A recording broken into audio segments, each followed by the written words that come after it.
It's really awesome, and I mean it's awesome, it's mind-blowing.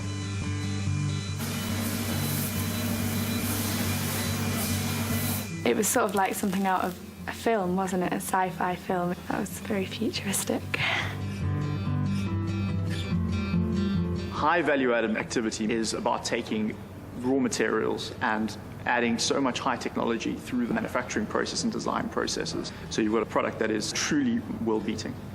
We've got 18,000 parts coming together. These engines are not easy to make. A Trent engine at max takeoff power moves over a ton of air per second, essentially a squash court full of air being thrown out the back of the engine in the form of thrust. We do measurements on the fan blade, and we can control it to within 60 microns. That's approximately half the width of a human hair.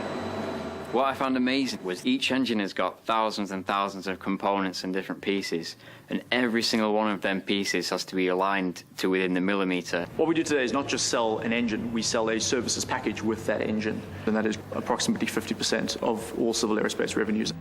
Typical Trent engine has around about 20 engine parameters.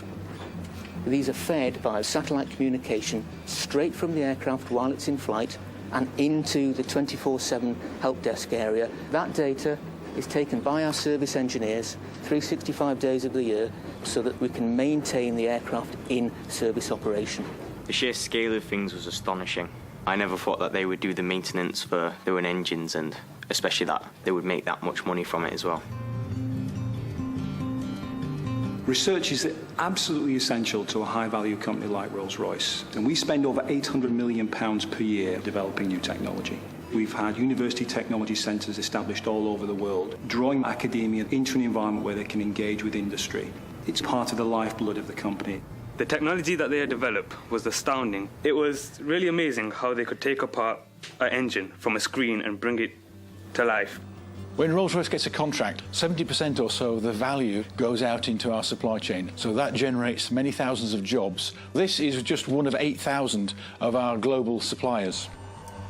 So what's happening is the Rakota blade is pushing across a 20-micron layer of powder onto the build plate. Wherever the laser strikes the powder, it fuses it together to form a solid part.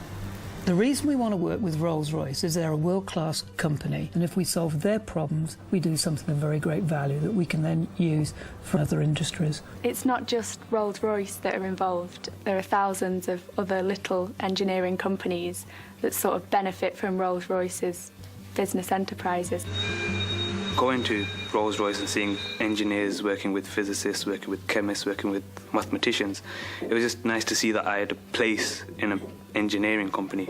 Their jobs were really interesting and creative. There is a future, there's a lot of options, there's a lot of different paths you can take.